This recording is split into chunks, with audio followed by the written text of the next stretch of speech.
Hey guys, it's Mara. It's Friday the 17th of July. I am sitting here with my superfood. Today's flavor is chocolate cinnamon raspberry. It's delicious. I just finished an extreme round of plyo, so I'm really feeling the burn. Awesome. I feel so good. I feel amazing. I feel better than I've felt in so long.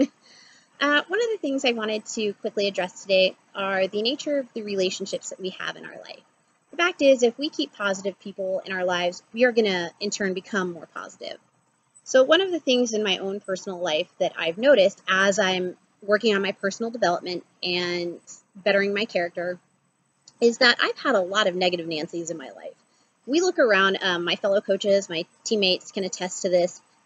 There have been some in-your-face comments, some backhanded, and some in the background, like, I know that you're talking about you, but I'm not going to say that I'm talking about you because I'm too scared to tell you that I'm talking about you kind of comments. And so these things have been like all around the bush on this. I mean, we've had the, you don't know what you're getting into. We've had the blowing up my page with, you're scamming people. We've had, good job working on your own personal fitness, but you don't know what you're doing, so back off. And one of the things that I can tell you right now is that if we wait for people who are experts on everything to do anything, we'll never have experts, because it takes the people that are willing to learn from the experts, which in my job are provided. I'm learning from the experts. So if we take the chance and the opportunity to put ourselves out there and learn from the experts, whether that means parenting, whether that means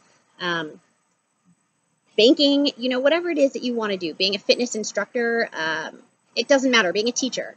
We all learn from somebody. So we have to, this world depends on people who are courageous enough to put ourselves out there and learn. Because the only way that you become an expert is through growth, through trial and error, and through really, really, really committing yourself to whatever journey you've decided works best for you. So having said that, looking back on my life, it's no wonder that I've had so much negativity coming from myself. I was surrounded by really negative people that don't support my goals. So this new endeavor has really taught me that the people that you create your friendships with, and whether that's a professional or a personal relationship, they determine the course of your success. They determine the nature of your success, whether you're going to grow in leaps and bounds or teeny tiny bits because you're holding yourself back.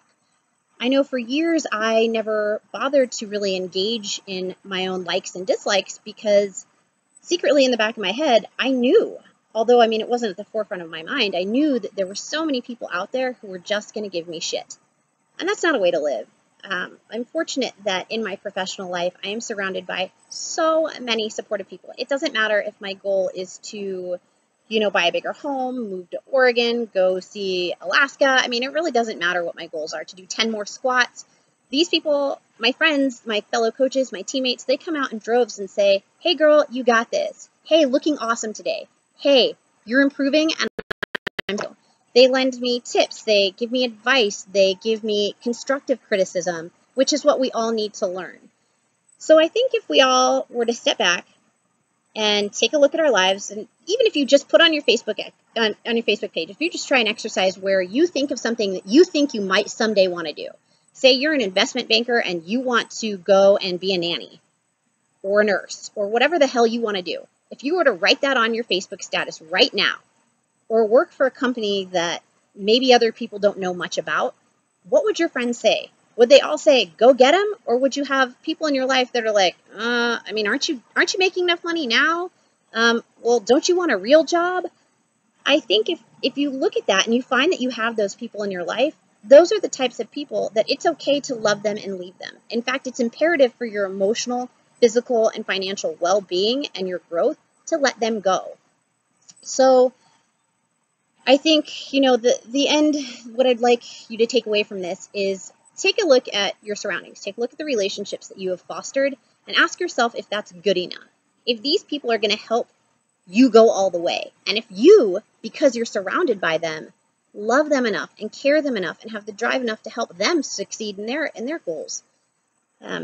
So, all the best to everybody. I would like to put that out there now. I really am working on my personal growth.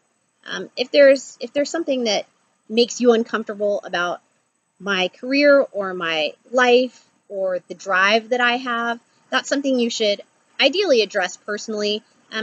But more than anything, if it's something that you can't support, I have to tell you that I wish you all the best in the world. But I'm here to change my life and hopefully change other people's as well. And that should be supported. That 100% absolutely should be supported. So I hope you're all on board. I hope you can look at your own lives and determine that you have the character and the fortitude to support other people. So all the best. Have a great weekend and take care.